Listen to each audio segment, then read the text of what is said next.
Hello, hello, hello, hello. It's slightly late. Oh yeah, everything starts at 8 exactly 8 o'clock. I'm busy on the computer trying to tell people it's starting at 8. Come along, it'll not be late. It'll definitely be here at 8. It's great. It didn't start at 8 because I'm an idiot, but that's the problem. Look, you can see my appalling haircut I gave myself there in the camera. Can you see that? That is an appalling haircut. Right now there's nothing here to look at.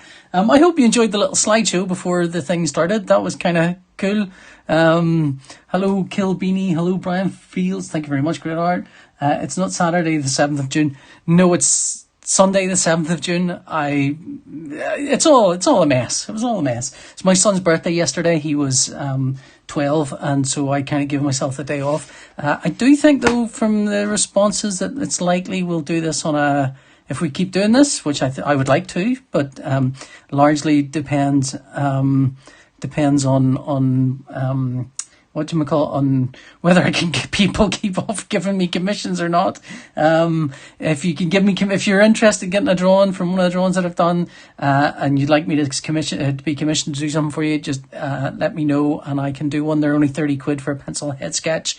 I'll use my other hand there. That's bad theatrics. Like, see, I'll talk directly to the camera. It's 30 quid for a pencil head sketch, A4. That's that size, or A5, sorry. That's that size. 50 quid for an ink. I have a few things to do today, so I'm going to, let's see, I'll crack on. Well, I hope you like the new format. I've got a little, your son, Brian Dixon's son 11. Happy 11th. Don't forget, Brian, my son Thomas wrote and drew a whole bunch of comics on my website. It's under TH Comics. If you look at pauljholden.com/P, T for Thomas, H for Holden, TH Comics on my website. There's a bunch of comics Thomas did that I inked and lettered, so they're really quite readable, and they're actually really fun. They're great fun comics for kids. You will really enjoy them. So will your 11-year-old, I promise you. So anyway, right, on to the drawing. Right, I've got a few things to do. The first thing I've got to do is Death's Head. I've just realised I was going to use my computer to check what Death's Head looked like. So I've got, right beside me here, you'll not see it because it's hidden underneath the chat, is my, is my iPad, and my iPad I can use for reference and whatnot. Hello JP, Mangus the Red, hello. So I can look up. I've got to look up some things. So I'm going to look up Death's Head. I know it's a game. I shouldn't need to look up Death's Head. I should know what he looks like. Death's Head.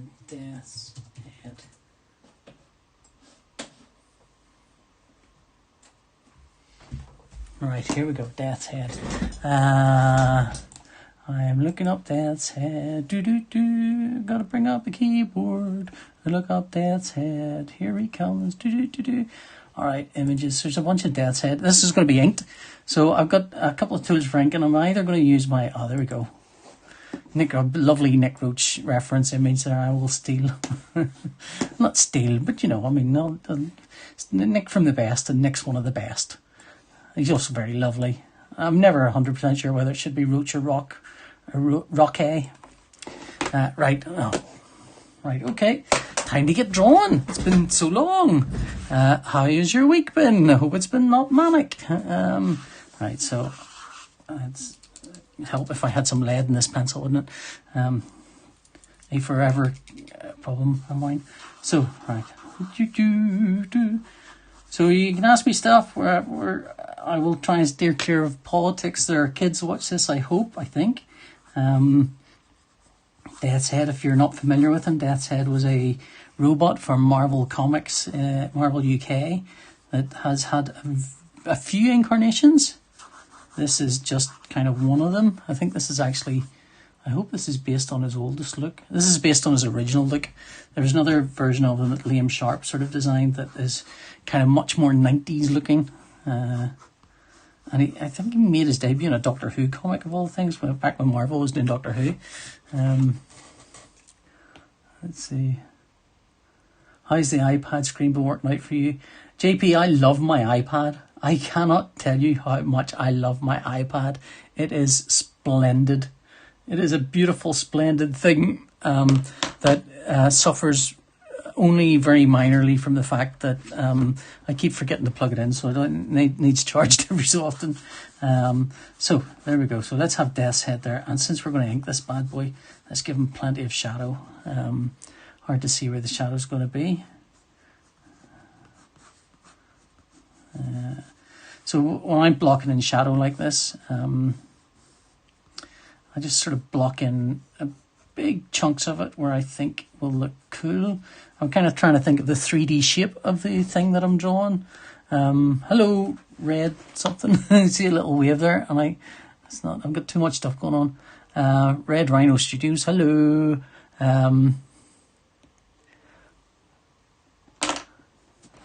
Little wave. There we go. Here we go. Death's Head. There we are. So yeah, I will kind of start blocking in shapes. You can't see it, but I'm imagining there's lots and lots of black ink in there. Lovely, luscious black ink made from the shells of insects, I think. Isn't that the way it's supposed to be? Here we go. Yeah, Dark Horse first appeared in Marvel. Andy has corrected me there.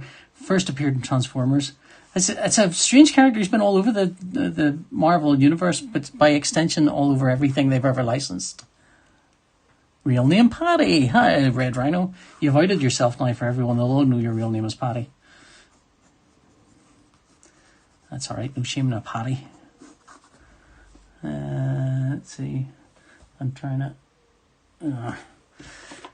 So one of the things I'm actually this is a boring detail, but one of the things I do is I use my iPad to show me what you're seeing, so I can see that hopefully, and then because I'm seeing what you're seeing, I can chat to you and things. But of course, I'm also using it to look up reference.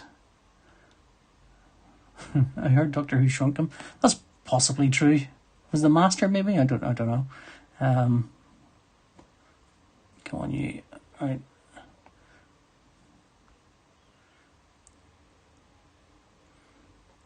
Right, there we go. Okay. That's right. Let's see. I'm still looking up that reference here. This is daft.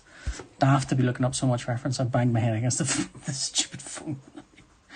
Alright, so there's enough of what I'm drawing this guy a few times actually, so I don't know why I'm sweating the reference here so much, but let's see. And then we're gonna put so much black ink across him that you're not gonna know really what I've drawn here. So that's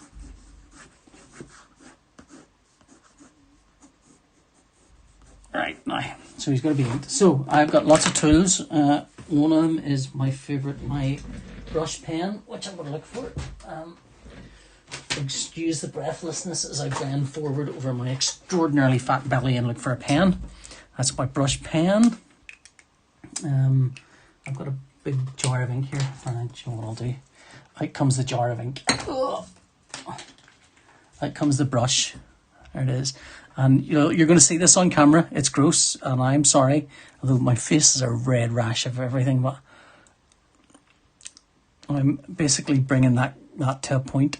My brush.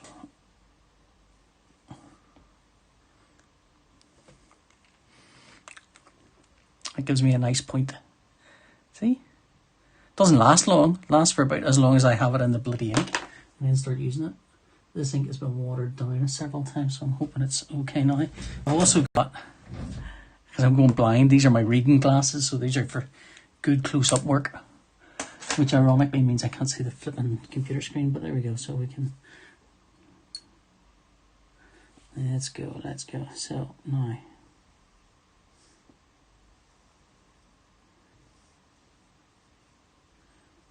Brush is marvellous for kind of nice... sticky black inks.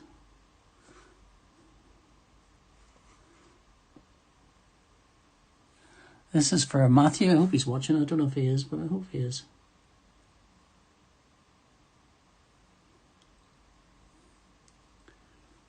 Oh, lovely. So now I'm sort of half tempted to feather a lot here because it is a it's a brush, and brushes are great for feathering. But rotary ink tastes better. Rotary ink, I mean, I try not to taste the ink. I try not to get too sort of involved in the actual taste of it. But I mean, I generally only do that technique of bringing the thing to a point when I have just dipped it in water rather than dipped it in ink. Having said that, my water is about 30% ink at this stage, so who knows what's made up in that.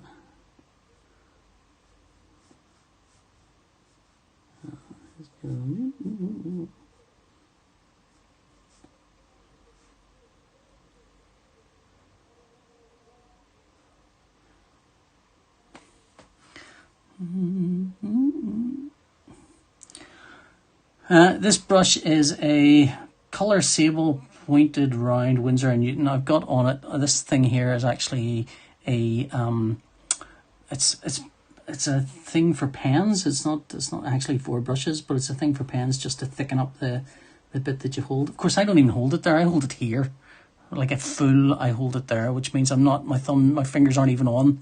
It's not there. It's there, so it might as well not even be there. It's just in my way, like an idiot.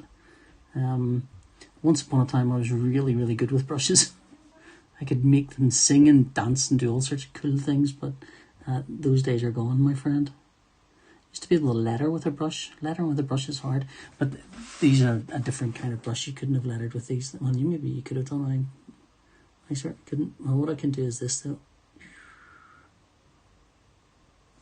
So I'm not going to feather with it. I'm going to give it a little line like that, which is nice, and then a little. I mean, if other artists don't make sound effects when they ink them, are they really artists? Can you call them? Can you call them as such by name? Oh my god, 15 minutes in, I've hardly done anything. So, let's see. Where are you all from? Give us a shout. Tell me where you're all from. So I've got a few people on YouTube. Hello, people from YouTube.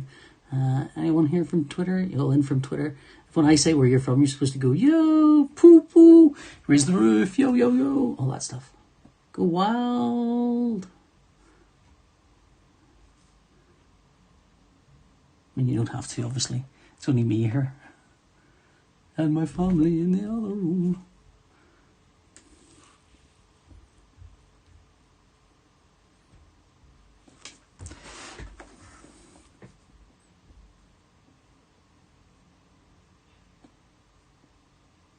The plan here is to use the brush to put in big, glooby, thick black areas and then go over it with a pen once I'm done. Well, we'll see. We'll see how far we get with that plan. That plan may, like many plans, may not meet the road. May fall apart as soon as I get there.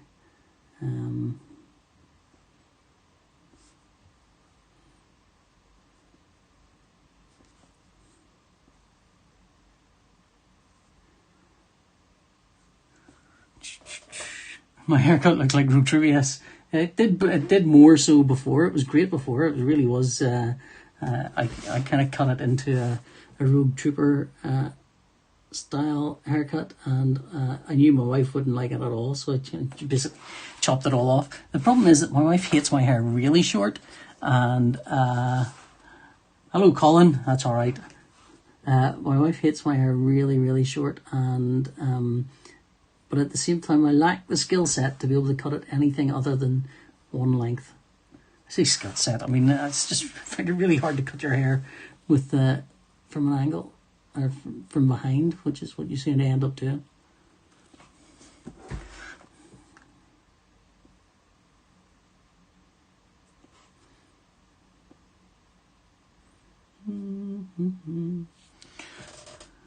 So look, if you're not going to ask me anything, I'm probably just going to mumble to myself and, maybe sing a little song. I don't know what I'm going to do. It's just me talking to myself. Let's see. So, right, I've got a whole bunch of sheets here underneath this, so I'm going to take them away because I just really want to work with one for the moment, which is a wee bit easier. So, right, what I'll do is I will...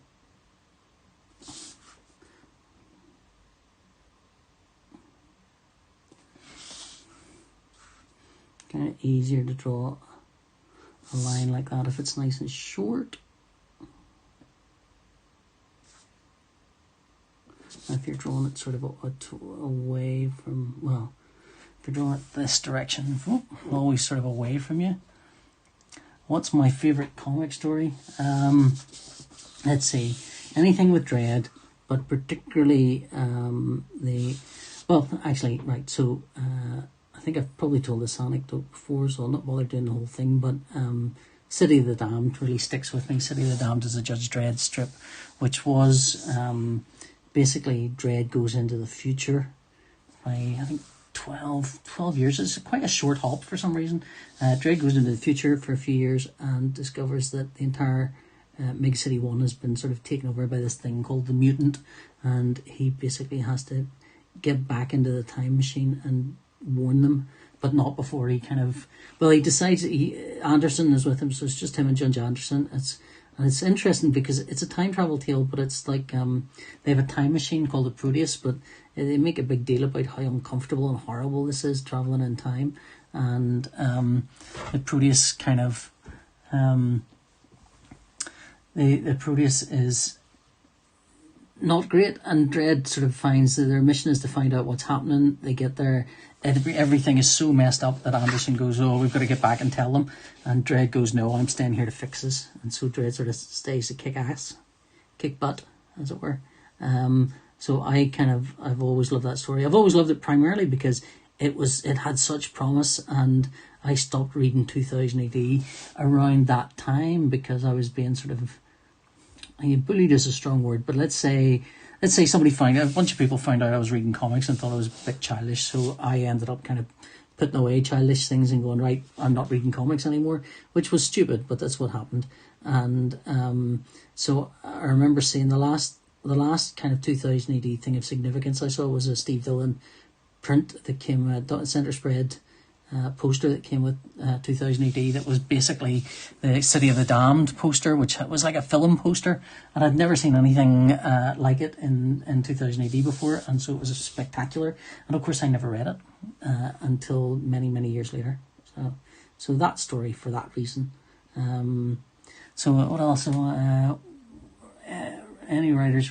Sorry, there's a few questions here. I kind of missed them like a fool.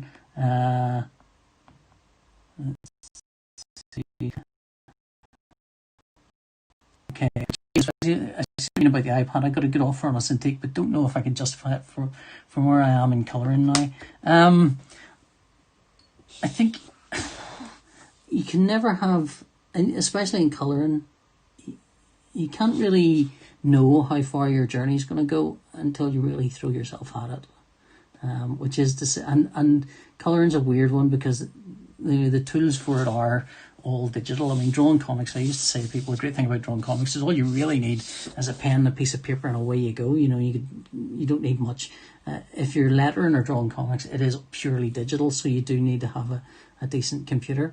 And I know that the iPad's an expensive thing, but it's compared to other kinds of technologies that you can get for doing exactly the same thing, it is relatively cheap and actually does an awful lot more, so it's really, really good that way. And the great advantage is, like, you can take it with you. If you're, if you're working somewhere, you could take it with you, throw it in a bag, and then a 20-minute break, you can whip that out of the bag and away you go. So that's the big advantage in the iPad.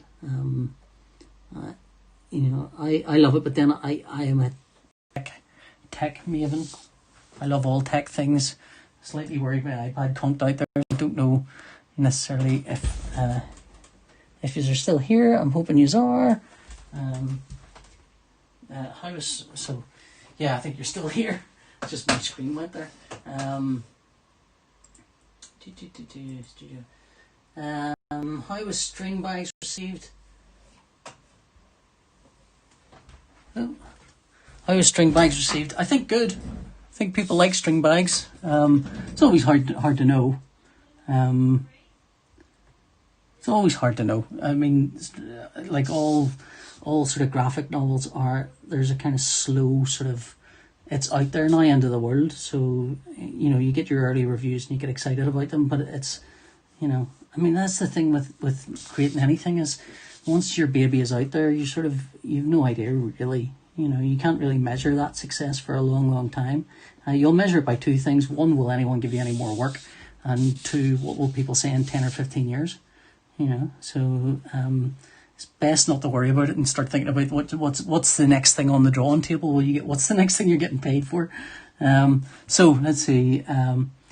Any writers you really want to work with? Magnus the Red. Any writers? Yes, God, yeah. I mean, so the usual suspects, people that I've already worked with, would be Al Ewing.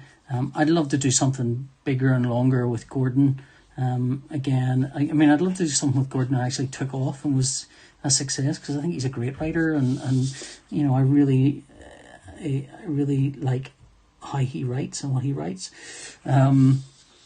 Rob Williams, I'd like to work with Rob. He's one of my best mates, and it would be great fun to work with him, and we have a couple of things kicking around that might come to fruition.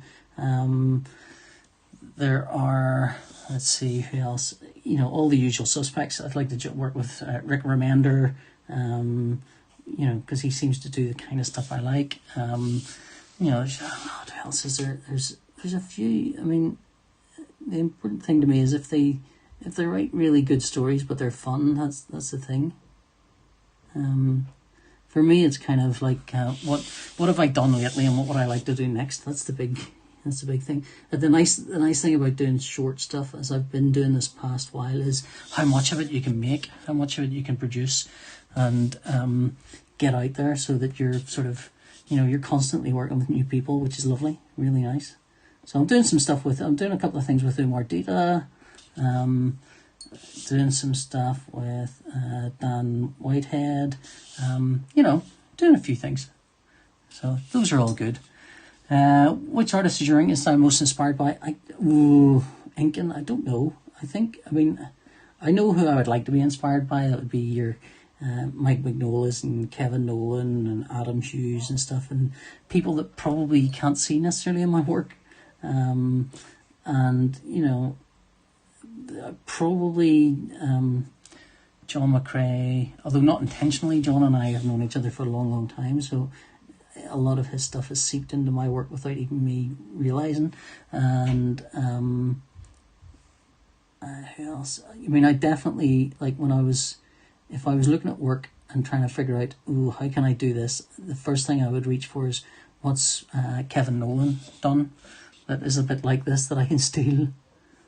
And he would be my sort of go-to for that kind of thing, or at least he used to be. I mean, nowadays I don't really look that much at things. And Jerry Paris, who always gets a shout out. Jerry Paris' stuff was highly influential on me when I was younger, and he's got a lovely, chunky, solid, absolutely, this is, you cannot mistake it for anything else, kind of solidly inked, beautiful art style. And I actually don't think I'm going to end up using a pen on this. I think this is kind of all brush now, from the looks of this. It wasn't my original intention, but sometimes that's what happens. You start a thing, that's the way it goes. Jerry! Oh, look, there's Jerry there. Great to see a brush being used. How many times have you been working late at night and reached for your drink only to sup from the ink and water used for cleaning the brush? Never, Jerry. And I'll tell you for two why. Because I don't drink anything when I'm working. I will, I'm kind of lucky enough that I'm so fast. I will work and then I'll go and, hang around with my family or mooch around and drink then. And I drink like a gallon when I'm eating. So, I'll easily drink a pint of water, a pint of liquids, Diet Coke usually, if I'm honest. And that will do me. So let's see. Let's do a bit of black around there just to weigh that up. Let's see. In every Emperor Falls, you drew Dredd without his helmet. Did you draw his face before covering it in shadow? I never draw Dredd's face. I drew a shape, and that was it. When I was first trying to draw comics, I was about 13 or 14 or something, I think. I distinctly remember not understanding the process of drawing comics and wondering how a character could be drawn, say, standing in front of a car. Or rather having a car stood in front of the character. And I used to think, well, I mean, how do they know what height the car is to their legs or to their body? How do they get all that right? And I you know, with the logic of a very, very smart 12 or 13-year-old, my reasoning went thus. Well, clearly what they do is they draw the whole character and then cut it out and stick it down. So that's what I tried to do for some comics. I would draw some comics and I would draw the characters, even characters that were like they're a mid shot of a character where you'd basically see their body mid from basically their chest up. I would draw the full character, I would cut it out, and I would see and I would just stick the rest of it down the page. Madness, absolute madness. That is not how comics are made. How comics are made are you just draw as much as you need to draw, and that's your lot. And look at the state of that brush now. That was a beautiful fine brush there. Now it's a complete pig's ear because I'm a monster with brushes. But okay, that looks all right, doesn't it? That looks all right. You'd be happy with that, wouldn't you, Matthew, if you're there? So the answer, what did I draw of Dredd? I drew a silhouette of Dredd, the amount of Dredd that I knew would be seen. And then I drew the face of Dredd as much as I knew would be seen. And the rest I just put in black. So I didn't even draw it. I just did as much as I could. Right, there we go. I think that's all right. Is that okay? Do I need anything else? I'll add a little bit of... So I'm imagining he's got a cape here. I think he's got a cape. He might not have a cape, but we'll give him a cape. In this instance, he's got a cape. Add a bit of damage to this.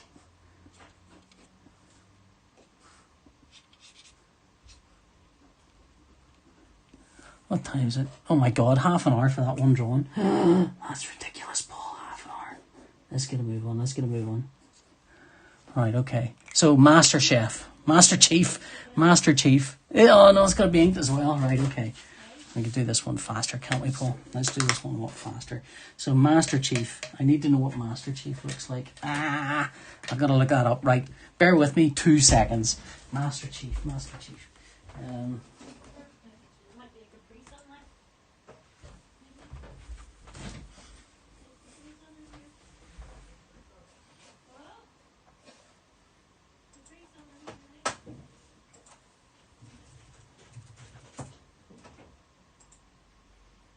MasterChief, I'm looking up MasterChief now. Flipping Google Image used to be brilliant, now it's rubbish. Yeah.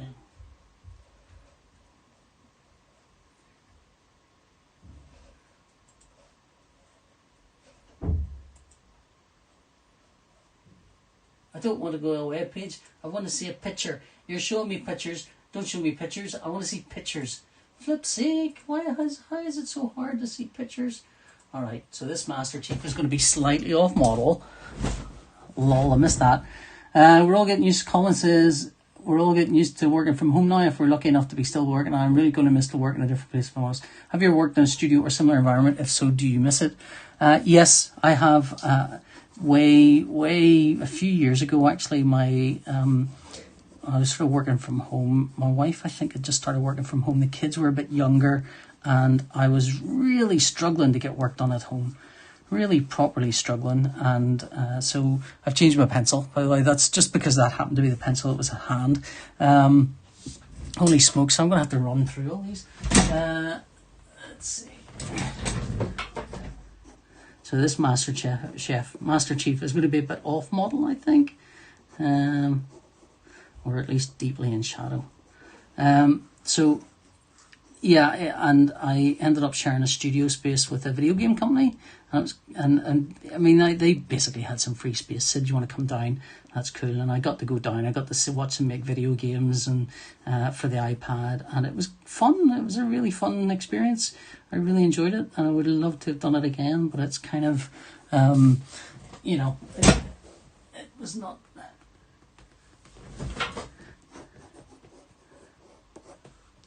It was not. It's actually been easy enough now. Now that I've been home, now the kids are a bit older. Although everyone's at home now, it's actually not too bad. So I'm going to cheat this one by putting lots of this in shadow now. We'll see how much of this is going to be in shadow. Not too much. Nice shiny surface. I'm drawing MasterChief. What classic story, Dredd or otherwise, do you wish you'd drawn? Now, that's a weird one because you sort of don't want to have drawn. You think you want to have drawn them. You think, oh, wouldn't it be amazing if I could have drawn this? I wanted to draw, what do you call it, Road Trooper, and I thought, oh, I'm getting a chance to draw Road Trooper, and it was amazing. But it turned out I didn't want to draw Road Trooper. I just wanted to feel like I was 11 again, reading Road Trooper. So you have to be careful with things like that. I got to do a. What was it? It wasn't Whatever Happened to. It was like The Lost Years or something. It was basically a Dredd story set in between times, and it was set roughly during Blockmania, and it was written by John Wagner. And so I got to basically fill a bit of Blockmania in as written by John Wagner, which was pretty cool. That was pretty cool. So you can't wish for much better than that. So I was pretty happy doing that. But yeah, there's no, you kind of think you want these things, but you really don't. I'd rather create something brand new. I mean, having said that, like anything Steve Dawn did, I'd love to have been able to draw. The White Werewolf story, I'd have loved to draw on some of, City of the Damned. Like if they decide to revisit City of the Damned and fill in some, period piece that maybe we didn't get to see or something, yeah, I would love to do that. That would be great crack. So I'm gonna.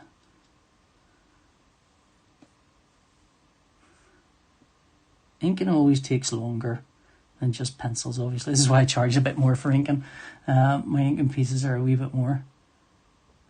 It wouldn't be cheating to sort out references ahead of schedule, Paul. Yes, it wouldn't. I know it wouldn't, and I should do that. But it's. I like to fly in the seat of my pants a little bit.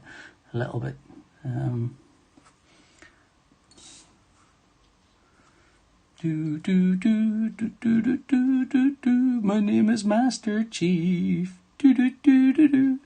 I am a super thief. Do, do, do, do. This is the kind of songs I make up for my kids. They hate it. Albany blimps. I don't know what the Albany blimps are. Maybe I do. Do you know the terrible thing is I've got like loads of things. I've got Yassa Povey's next. I don't know what Yassa Povey. I don't even what do you know what Yassa Povey is. No, I do. He's the kid that helped Dredd Deadman, I think. So I've got to Google him and see what he looks like.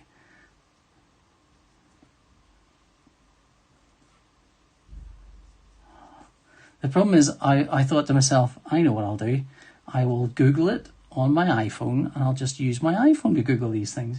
I don't know why I didn't do that last week. That was very stupid of me. I could just Google the images on my iPhone, put them on my iPhone right beside me, and away I go. And then I remembered that I'm actually using my iPhone to film the thing. That's why I couldn't remember where my iPhone was. It's above my drawing table. It's this thing that you're viewing through the camera lens there. There's a camera lens there. Dink, dink, dink, dink.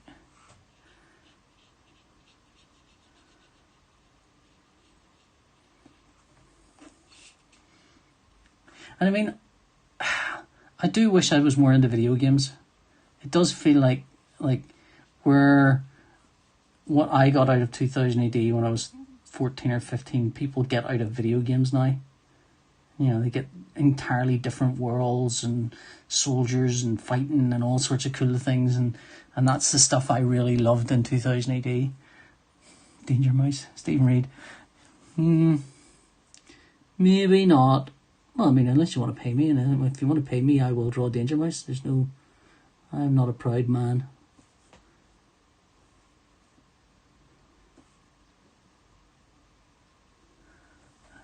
Big Mommy? I can't remember Big Mommy at all. Big Mommy, what was that? I cannot remember it. The thing with a lot of those stories is, the reason they're amazing is at least because of the artwork. Like, you can't separate the art apart from, like, I know John Wagner never liked, was it Kim somebody? I can't remember the surname. An artist called Kim Raymond, that's who it was. I know John Wagner never liked Kim Raymond, so I suspect if someone said to John Wagner, we're going to get you to rewrite these stories and you can have different artists, they'd go, yeah, no problem. But, God, what person is going to say, hey, let me redraw the White Werewolf story? John McCrae. Although John didn't redraw it, of course he added a new section to it, which was cool. And I think he had ideas for more, but it's sadly not to be. But it is kind of, you know, the art is so intimately tied to all of those things that you'd have to be mad to even contemplate kind of going, yeah, I want to do different artwork on this. That's looking all right, isn't it? I think so. Well, a nice thing about having a camera on this is you actually do get to see it from a slightly different sort of angle.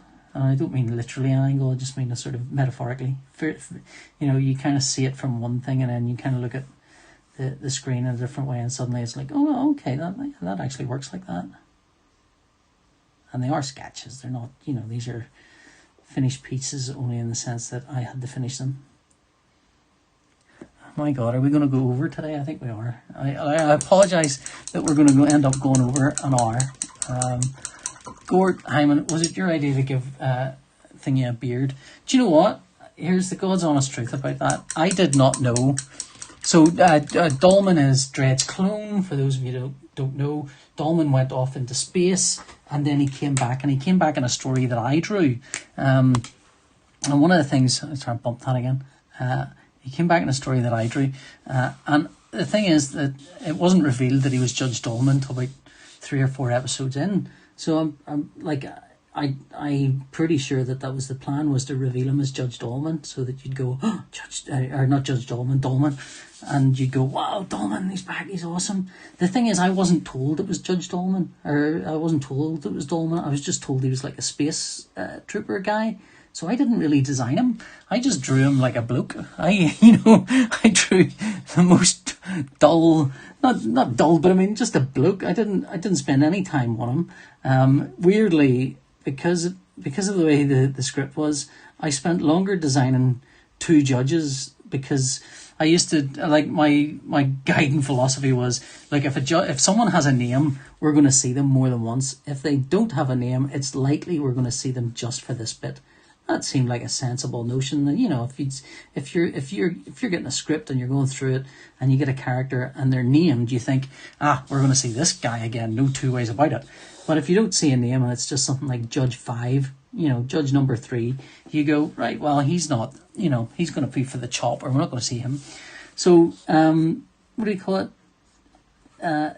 Michael Carroll had written this, and he'd written 2 judges in. I think they were called Tom and Jerry, which I think actually was just him joking with himself. Sometimes writers will do that. They'll put a wee gag in for themselves to keep themselves amused. And I assumed these 2 were very important, so I really spent a long time differentiating them and making sure they were, you know, judges that we'd remember if we ever saw them again. Of course, we never saw them again. That was the end of them. Judge Tom and Judge Jerry appeared once, and that was their lot. And Dolman, who I had not spent any time designing because he was described as a kind of space ranger type, I just kind of went, I'll just give him I suspect beard was one of the things required of him, and it didn't occur to me that to ask why he had a beard. You know, I don't even know if I would have necessarily given him a beard if I'd been asked, but he ended up with a beard, and he ended up with a very boring jumper. And no time spent on trying to figure out a silhouette for him so he would look unique. There's no time kind of worrying about, are we going to draw something really cool about him? Is he going to have a cool scar? You know, what can we do here to make this character pop off the page? I just drew a bloke in a jumper. And, you know, sometimes that's what happens. There we go. MasterChief, does that work? That works, does it? Just add some noodly things, some what they call in games writing, or in modelling, greebles. I'm sure you all know what a greeble is, but it's for those that don't, it's a bit of modelling texture that goes on to model that doesn't really have any function other than to look like there's a wee bit of detail there. There's something happening, and you can draw greebles as much as you can actually make them. There we go. So that one is for Michael. I hope he likes it. I'll have to erase. There's some black marks here. I'll erase after we do the show. So just to recap, there is the two that we've done. So they look all right, don't they? They look okay. I'll let them dry and then I'll erase some of the pencil lines on them. I'm struggling a bit because I've got my reading glasses on, so I can see them when I'm drawing them up close. I can't see them very well on a computer screen. When drawing a strip, how much free rein do you have, or is the whole layout written for you? So I'll analyse that. Says, have you ever tried airbrushing? Not at all. I think I was kind of half tempted during the 80s when everyone was airbrushing. I knew a guy who used to airbrush designs on the back of jackets, and but I was about 17 or something, so never tempted by airbrushing. I liked black and white artwork, so you know that didn't make any sense to airbrush that. So Yassa Povey next. I'm going to have to Google Yassa Povey. Thank you, our Tom. Oh, that's great. Tom loves it. Right, so when drawing a strip, how much free rein do you have? There's a whole layout written for you. Essentially, I am free to do whatever I want. The only thing I've got to worry about is how many panels does it have? That's it. And sometimes a writer will say, this is a large one, but usually they're saying this is a large one because it's obviously going to be a large one. It's usually a panel with a lot of impact, like there's a monster about to fall on the ground or something's about to happen. I'm going to turn my light on in my room here. Hang on a second. Ah, that's a bit better. Maybe it doesn't make any odds to you, but it's a wee bit more light for me. So I mean, I'm pretty much able to do whatever I want on the layouts. Now I'm going to look up Yassa Povey.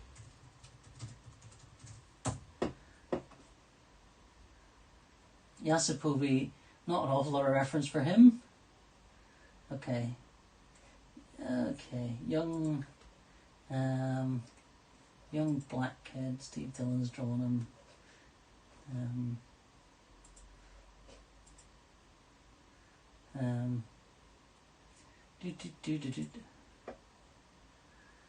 So there does seem to be a Steve Dillon version of him with fancy glasses, so I don't know what that's about.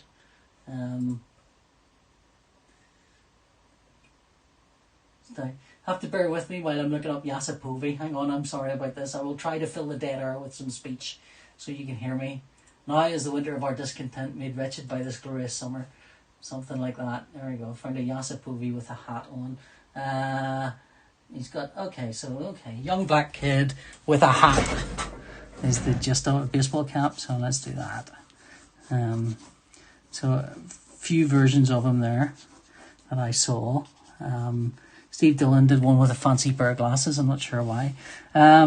Gord, I mean, you work with certain writers a lot, so do they tell Tharg they want PJ Holden, or does Tharg give you the gig? Kind of a mixture of both. Sometimes I'll talk to a writer about a thing, and we'll chat. I actually think, I think one of the things I'm really good at is I can tell a story, and you will be amazed at how many incredible artists there are that really actually struggle to do that bit, whose storytelling is not as strong as their kind of dynamism. So sometimes, and writers like dynamic artwork, but they also like people to know what's happening in their story. So sometimes you'll get, like I've worked with Gordon, I've worked with Rob Williams. I haven't actually worked with Rob Williams a lot, but we've talked a lot about doing stuff together. And Arthur Wyatt, I don't know, I think it's because people like me. I'm just easy to get along with, and they kind of think, oh, you could do this. Having said that, and sometimes I get really miffed when they tell me about a script and I think, oh, that sounds good fun. They're going, oh, that's for a different artist, and it's like, oh, I could have done that, but okay. But sometimes you got to know your own limits. So usually what happens is if it's 2000 AD is either I will chat to a writer about something and he might pitch my name to Matt, or I might email Matt and say, Matt, is there any work going? And he'd go, yeah, there's this here if you want to do it. So it's always good. I mean, if you're smart, you'll have writers on your corner, fighting your corner for you and going, yeah, what about PJ if he's free? Because that way you're more likely to get more work. Matt will give work to whoever's available, whatever suits the strip a bit better. Lots of factors in there. But if you've got a writer kind of going, is PJ available for this? Then that is a good thing, I think. So yeah, I genuinely think it's a point that a thing you should be proud of is when a writer wants to work with you more than once. It just sort of indicates that you're not a complete idiot. Could you see my setup? Analyze that wants to know. I don't know what you mean by setup. I presume you mean the studio, in which case I'll post a photo afterwards, because otherwise it'll mean taking the camera down and doing all sorts of fancy jiggery pokery to do that. But yeah, I can take a studio picture of the camp of the entire place. That's not a problem. I'll shove it on Twitter, and then I can have it on on the screen the next time I'm doing the show, so you can see it. I think I've drawn him a bit old looking, but it's always a problem when you draw lines on people. So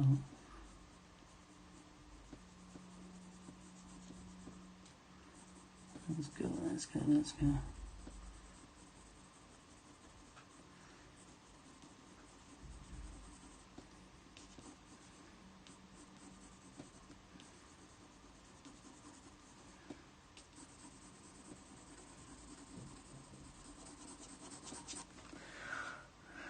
Have I made him look too old? I have, haven't I?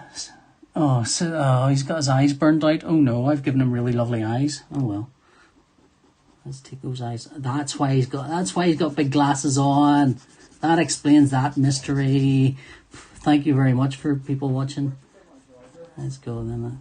Let's go. There we go. I keep saying let's go. I don't know why I keep saying that. I think it's my son keeps saying that. That's what it is. How old would Yassa Povey be now, actually? He ages in real time.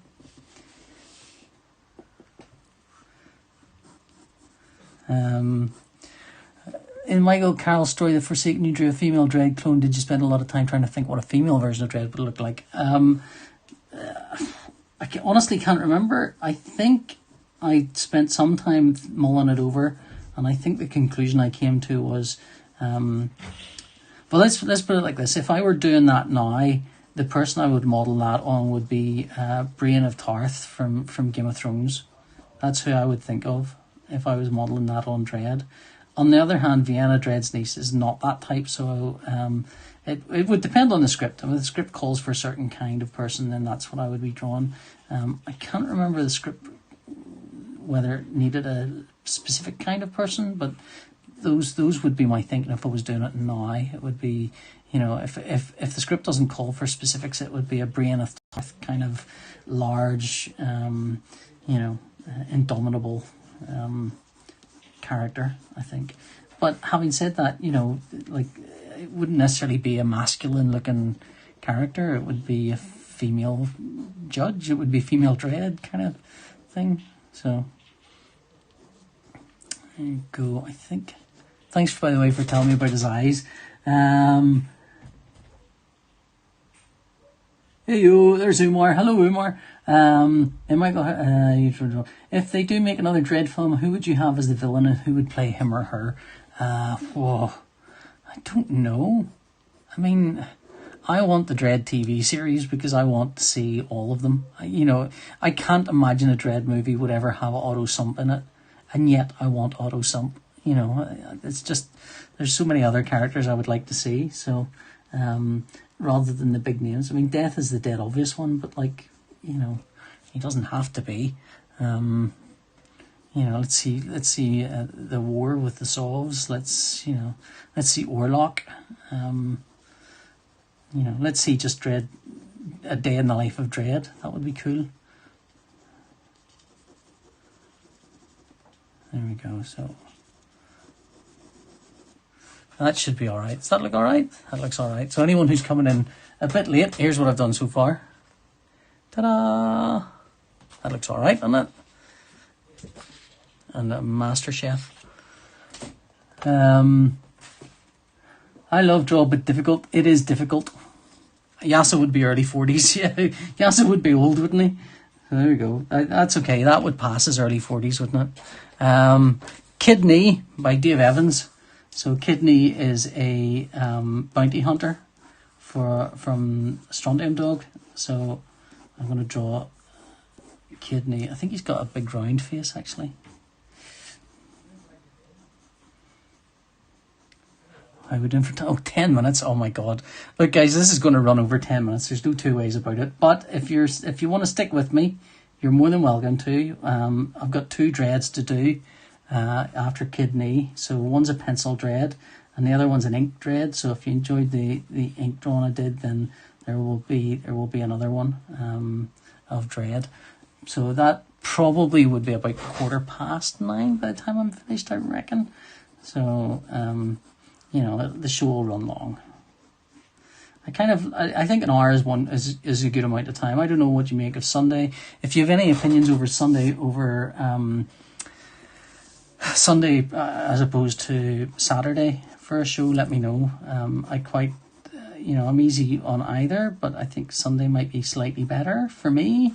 But having said that, if we started doing Saturday shows and they were good. Don't forget to, if you would like a drawing like this, they are only 30 quid for a pencil drawing and they are 50 quid for an ink. So, that's not terrible, I don't think. And the nice thing is you get to see, essentially what I'm going to do tomorrow is I'm going to post all of these off. So the people who bought them will get theirs in a couple of days. And they'll have seen them and they'll have watched them being drawn and they'll have got them in the post. So it's a good little, everyone gets something awesome. Other things you might be interested in, my book String Bags is out right now. That's this. Oh, that's that book. I'll show you what it looks like too. I'll show you some of the artwork. 176 pages of World War II stuff. It's pretty good, I think. Look at the Stukas. Ack, ack, ack, ack, ack.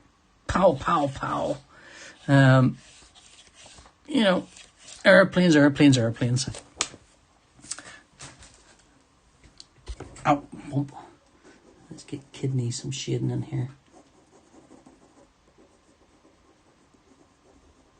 I don't think Kidney's got a beard or anything, so that would be weird if he had a beard.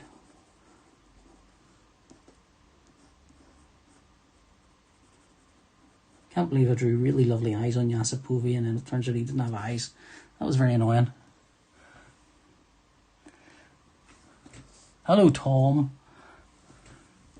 I make it look so easy. Well, it's just bitter years of experience of drawing. This is easy. The hard stuff is like drawing comics. This is the easy stuff. This is just me sitting goofing around for a while and chatting, which I enjoy. So I don't know if you've got plans. All of you got plans this evening, heading out. This is if you can join me again next week, that would be awesome. It'll be Sunday again, I think, unless anyone's got a strong opinion either way. But I did a quick Twitter poll, and the consensus seems to be Sunday is a slightly better date. So there's Kidney in all his splendour.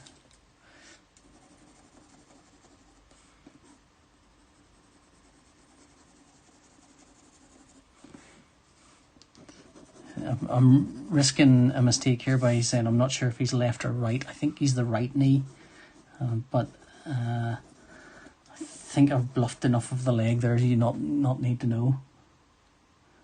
Was that pig and the Corbin statue in line 10 your idea or Mike's? Generally my ideas. If there's a silly thing in a strip, I will go for it. I like silly jokes. I think people thought I was making a political statement. I really wasn't. I was making a silly statement. The idea of Corbin having a statue in the thing was never going to happen, so it made it funnier if it did happen. It just suggested Mega City 1, or, BritCit was a different universe altogether. So, you always risk offending someone if you make a political joke too. That's the big danger. But I thought it was funny. And the pig, I don't know if you noticed, there are other pig jokes in there as well. Because at the time that was a big thing. I actually phoned Matt, I emailed Matt and said, look, Matt, if that pig is too much, I'll happily take it out. I just thought it was quite funny. And he went, no, that is quite funny. I'll leave that in. So there's loads of silly jokes in the recent Noam Chomsky. If it's appropriate to it, I will throw in a gag or two. There's Kidney, I think. Let's stick his... You should have a little SD badge somewhere. I don't know where it would be though. We'll put it here. We'll put it here like it's kind of hanging down. Have I got a rubber? mark of a brilliant artist, you know, is I can never find any rubbers. That just means I never make mistakes. I always make mistakes. Try Lobo, PJ. I don't know if you understand the format of this show, but the way it works is if you would like me to do a drawing for you, I will happily do one. They are only 30 quid for the pencils or 50 quid for inks. I generally, every drawing that I do is for someone. So if you would like a Lobo, I would love to do a Lobo for you. All you have to do is go to my website and you'll see basically the deal. I've got no sketches set up for next week. So if anyone wants a sketch next week, they are more than welcome to email me at pjholden@gmail.com. If you do that, then you will, you can ask me for a sketch. So I'm gonna throw up my advert. Will you see this? I did an advert. How to buy a sketch. If you'd like a sketch, email pjholden@gmail.com with the subject live sketch. Sketches are A3. No, A3 is wrong. It's A5, not A3. A3 is bloody massive. It's not A3. So, drawing table. There we go. We're back, and we're back in the room. Well, I'm glad you thought it was funny. That's good. So there's him. So just to recap what I've done today: Yassa, Povey, Kidney, your man there, and that dude. Yay! So let's see what's next. Dredd. So I'm gonna do a Dredd. Dredd's nice and easy. Oh, I might make this through to time. Okay. Nice Dredd. I couldn't find it. Listen, Umar, you sent me a script. I don't know if you remember this, but in your script you said something about one of the characters being a big muscle-bound oaf with obviously something to prove. And I've really bit my tongue not saying anything. So don't you start on me. Don't you start on me, Umar.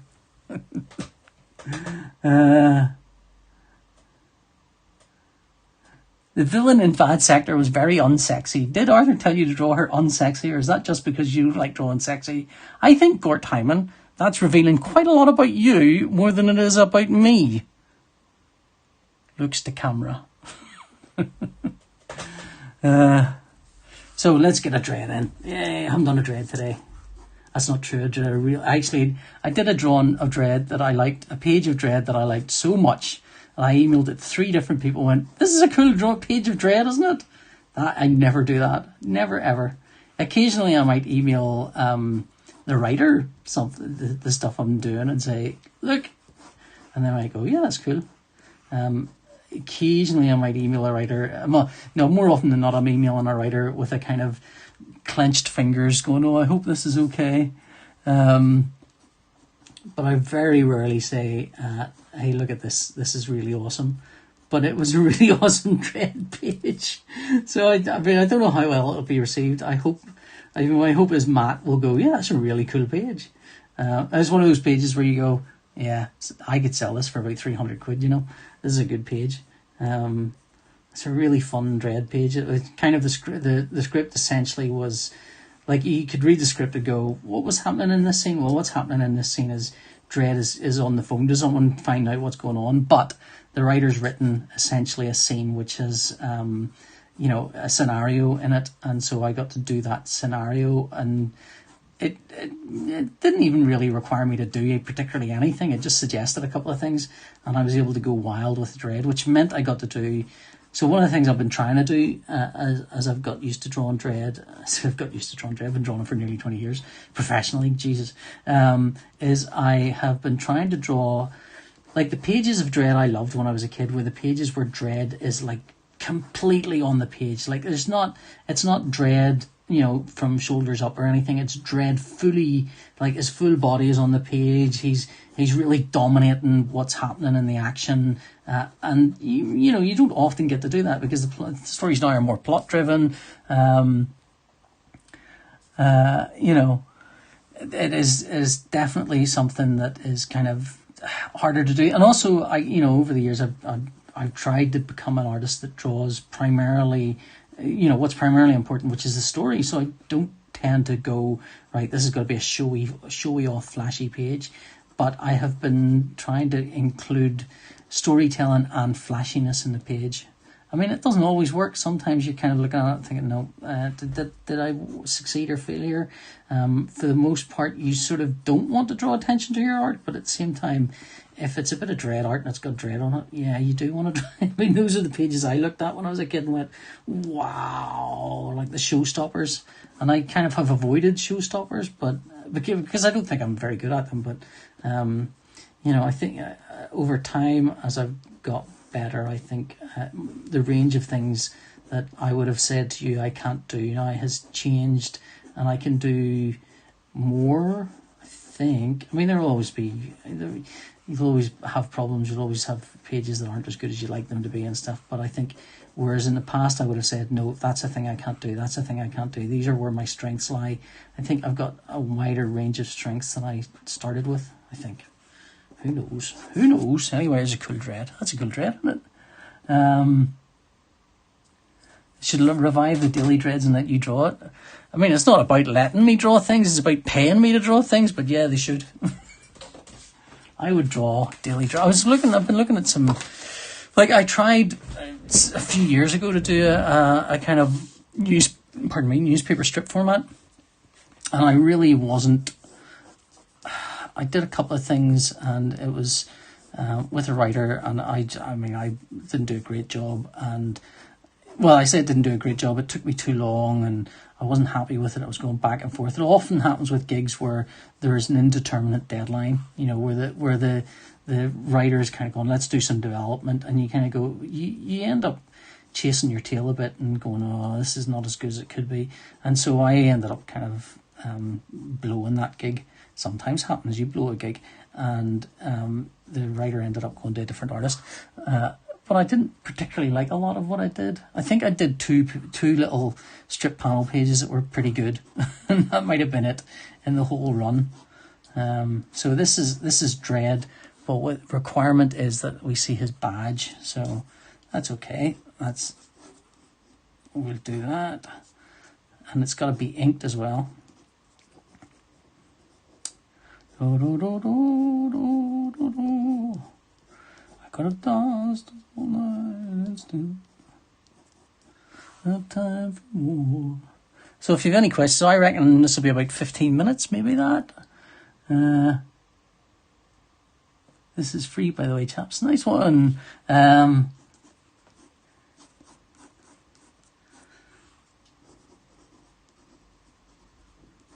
So this will probably be less black in it because I want to see his badge. Hello. The more black you put into a page, the better it looks usually. When in doubt, black it out.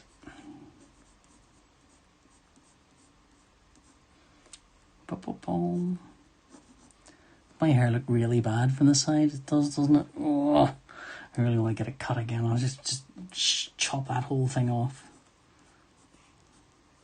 So at the moment, right, I think it was asked if I've got anything else coming up in 2000 AD. Right now, I've got stuff that hasn't seen print yet in 2000 AD. So there is a new strip coming up. It'll be in the next kids special, I think. And it should be a nice, fun little thing. 1, 2, 3, 4, 5, 6. So that will be fun. And I've got another Noam Chomsky, which is I'm sort of in the middle of drawing right now. And that will be good. And then after that, for 2000 AD, I think that might be it. Hopefully, so I'll finish this Chomsky strip at the end of this month, and I'll be going to Martin with the cap in hand saying, is there any more work, please? I would like some more work, please. And with a bit of luck, he'll give me something, but he might not. And so other things I've got coming out are, there is a Destroyer strip with Rob Williams for the Battle Special. And the picture keeps cutting out there, but I hope you're seeing it okay. So let's see, let's add some black to this now. So yeah, I don't quite know. Oh, that ink on that has gone a bit groovy.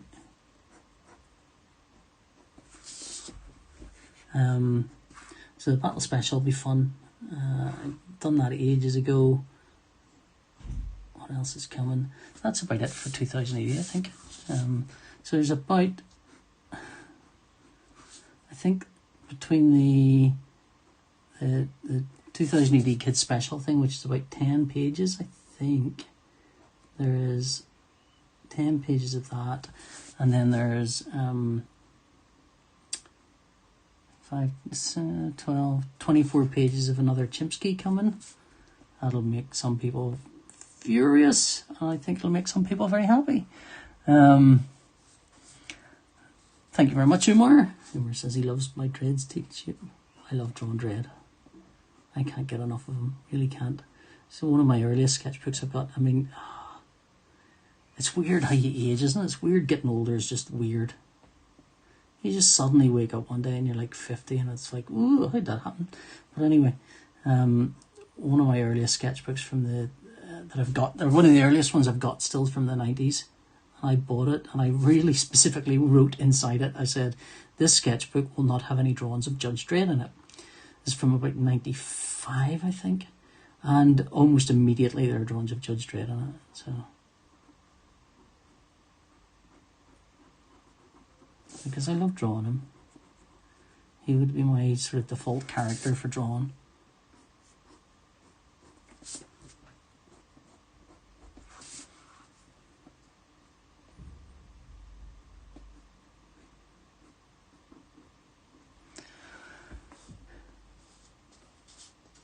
Does Chat get together with Chimsky, or with Lenny in the new Chimsky story? Do you know, I'm on part 3. I don't think we've seen any of them yet. Unless they're going to turn up in part 4. I don't think so, but there are some lovely new characters for Chimsky to interact with, so that's good.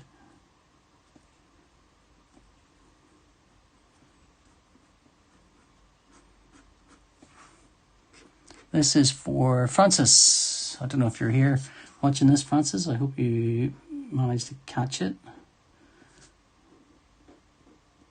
So again, if you're after a Dredd sketch or something, they're 30 quid. They're not dear.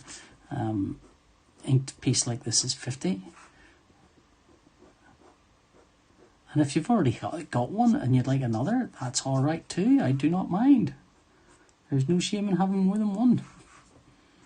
As you seem to do a lot. Gord, I don't know who you are, but you ask a lot of questions, and that is to be applauded because it's going to keep me talking. You seem to be a lot of word stories. Do you really like doing them, or is it just the way things have worked out? I quite like. I mean, I like working. That's the first thing. I like working. I like working with what do you call it? Garth. Garth likes doing war stories, and he has asked me to do a few. I think I definitely botched it up with Garth. There was a period there where I'd done a few World War II stories, and then I'd been asked about doing another one. I'd taken the gig on, and the publisher at that time of Garth's war story stuff was essentially offered me half the rate that the previous publisher had done for a war story thing, and I was just like, ooh, I want to do this. And I mean, I made the mistake first of all thinking this would be very useful for my career. It turns out not. It turned out it wasn't. But anyway, that's on me, not anyone else. I kind of thought, well, I could do this while I'm doing something else like a Dredd. And so I said, look, can I do this while I'm doing something else like a Dredd? And they went, yeah, that's fine. But the problem was, it wasn't fine. You can't just kind of do 5 pages and then do the next thing. It just doesn't really work like that for the war story stuff with Garth. You've got to be able to dedicate all your time to it. It's just purely on for the reference. By the time you learn how to draw a certain type of uniform, then suddenly you've got to forget it because you've got some 6 pages of Dredd to do, and then you're back in it, and I've forgotten how to do this. So I filed it up and was offered a kill fee. And I said, look, I feel really bad about this, so don't bother or give me a kill fee. I'll just not, good luck and find another artist. So that's what happened. And then that was the end of that. That was the end of my relationship with Garth in terms of doing war story stuff. And then, which is understandable. I mean, you don't want someone who's going to drop out in the middle of a gig for you, with you. And I think it'd taken about a year to get to that stage too. It wasn't even like it was a slow process. It was, yeah, I'm definitely doing this. And then I think I did 4 or 5 pages. And those things are not easy. They're really hard to do. It was a tank story, and like at that point when I was doing the stuff with Garth, I would use photo reference and I'd use model reference and stuff. Now I use 3D reference, which is easier to deal with. It's like, it really makes things so much more painless. If I can get good 3D models for things, then I can, I'm off and running in no time at all. But at that point, I couldn't do that. And so this was essentially a tank war. And it was like, am I supposed to draw hundreds and hundreds of tanks? I don't know what they look like. And, so it was a real pain. But he ended up, I think, using another artist for it. And then that was it was unlikely Garth would have offered me any more work. But then I think when he was doing World of Tanks and... Carlos Esquerra was doing it. He dropped out, and I think ironically, although I'd taken ages on that war story, the previous war story I did with Garth, I turned around in almost no time at all. It was hit all the deadlines, well ahead of deadline and stuff. Did a decent job and stuff, but that was because the money was different, and so when he came to me with with kind of the middle of this war story thing, he said, "Can you do this?" I think, to be honest, I think he had very little options. There wasn't an awful lot of other artists available that could have done the job at all, and not sort of following Carlos. And I kind of went, "Yeah, okay, I'll do that." And that job was done fairly quickly. I got everything in ahead of time and stuff. That then, when we were we did a couple of those war tank story things. Garth will come. I mean, if you've worked with Garth at all, and there's a gig which he thinks you can do, he will offer it to you. He's that kind of person. He will kind of keep going back to the same people, because why not? If that person can do the job and is reliable and can turn it around in the time that they can do it in, you're always going to go back to the same people, aren't you? Really, it's just so much easier. So anyway, what was your question? It was, did I enjoy doing the war stories? Yeah. So Garth, in the middle of doing the second sort of tank story thing I was doing, I was basically asked, "Do I want to do this graphic novel?" I went, "Okay." And I thought, after I did it, I thought, I can't do any more war story stuff. So I kind of said as much. I'd said to Garth, "Look, if you've anything else, I'll do it. War story stuff, not so much. Not for the moment, anyway."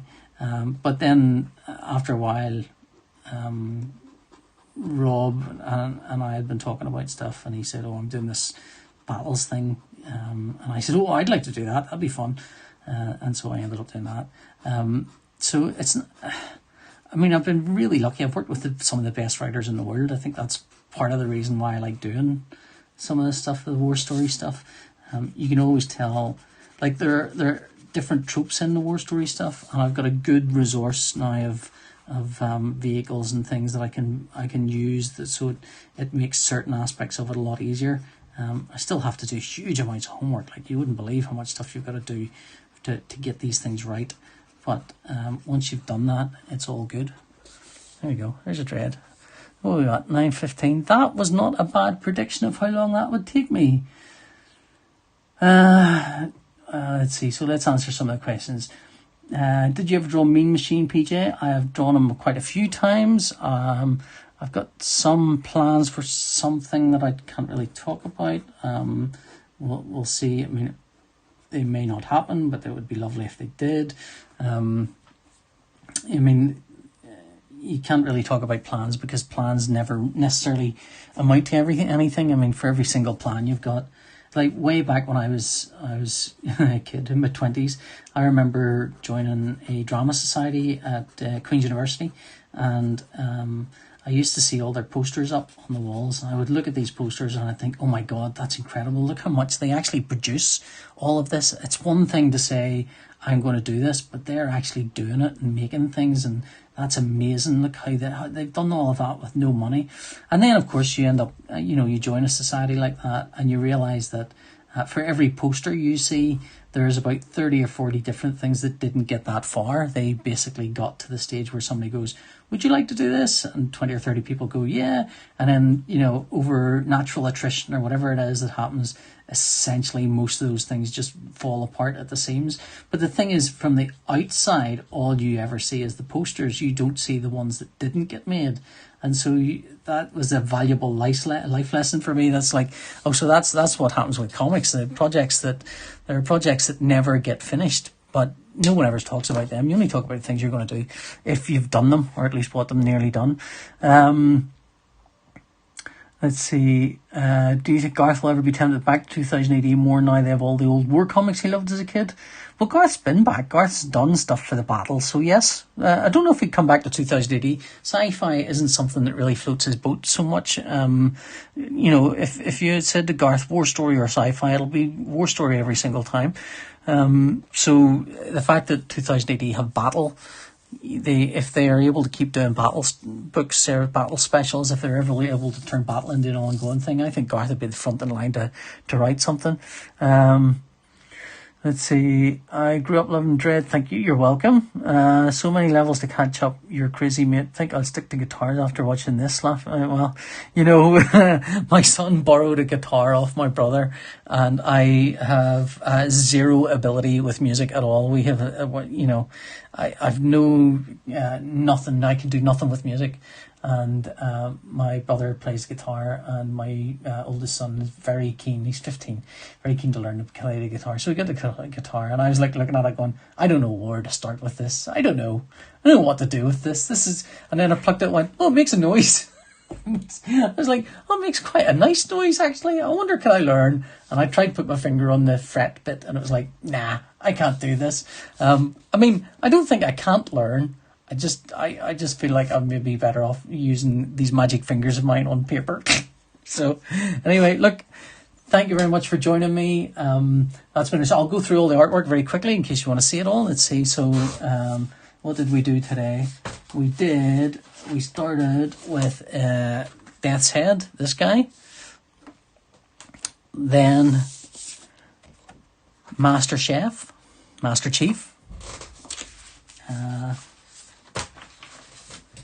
Yassa Povey, Kidney, another Dredd,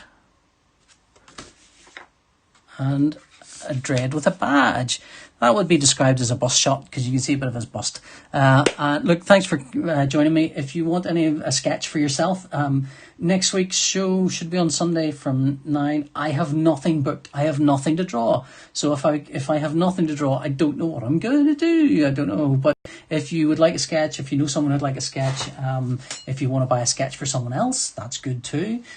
You can do that. And all you have to do is go to my website and you can, well, in fact, just email me, pjholden@gmail.com with live sketch in the subject, and you can ask for anything you like. And sketches are £30 for an A5 sketch, £50 for an ink piece like this. That's an ink piece, and a full face shot or a pencil shot. That's the way. That's a Dredd shot with a full face. That's a bust of Dredd, so you get less of his face, less of that chin, but So anyway, thanks for joining me. Goodbye. That's the end of the show.